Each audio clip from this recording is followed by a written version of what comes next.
మీరెప్పుడైనా ఒక మనిషిని ఇప్పుడు కూడా ఒక మనిషిని బాగా మిస్ అవుతున్నారా? ఒకవేళ అలా మిస్ అయితే అది ఎవరు అని నాకు చెప్పండి. సరదాగా షౌట్ ఔట్ చేద్దాం. వాళ్ళ స్టోరీస్ చెప్పుకుందాం నెక్స్ట్ వీడియోస్ నుంచి. నేను ఎందుకు ఇలా అన్నానో ఫర్దర్‌గా చెప్తాను.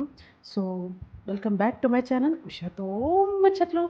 సో, ఈళ్ళు తెలుసు కదా! మా మామయ్య వాళ్ళ పిల్లలు. నేను ఎందుకు అలా అన్నానంటే ఇప్పుడు మేము చేలోకెళ్తున్నామనమాట. This is the first time మా తాతయ్య లేకుండా నేను చేలోకెళ్తున్నాను. నేను స్టార్టింగ్‌లో అడిగాను కదా! ఎవరినైనా మిస్ అవుతున్నారా మీరు అని చెప్పి. నేను మా తాతయ్యని చాలా మిస్ అవుతున్నాను. చాలా చాలా. సో, ఇక్కడ మంకీ చూడండి. సో, ఈ చేలో మొత్తం మా తాతయ్య క్రియేట్ చేశాడనమాట. So, yeah! అందుకే నేను అలా అని చెప్పాను. సో, ఇక్కడ నేనైతే కైట్ ఫ్లయింగ్ చేసేస్తున్నాను. ఫుల్‌గా గాలేస్తుందని చెప్పి కైట్స్ తెచ్చుకున్నాము. చాలా పైకి ఎళ్ళింది గైస్. నేను నేను లైఫ్‌లోనే ఇది ఫస్ట్ టైము నేను కైట్ ఫ్లై చేయడం అనమాట.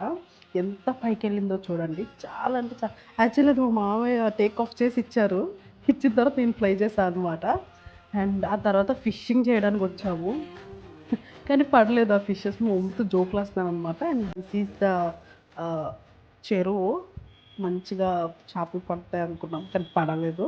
అండ్ చూడండి చిన్ని చేపలనమాట. సో, చూడండి మా చిన్నోడు చూడండి అసలు ఏం భయం లేకుండా పట్టేసుకుంటున్నాడు. ఆడికసలు భయం గూడా లేదు. ఇన్ని చేపలు పడ్డాయన్నమాట మొత్తానికి. అవి తీసుకొనైతే ఇంటికెళ్ళిపోయాం. ఈ వీడియోకైతే ఇంతే మరి.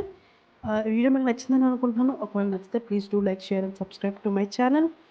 మళ్ళీ నెక్స్ట్ వీడియో కలుద్దాం. Until then bye.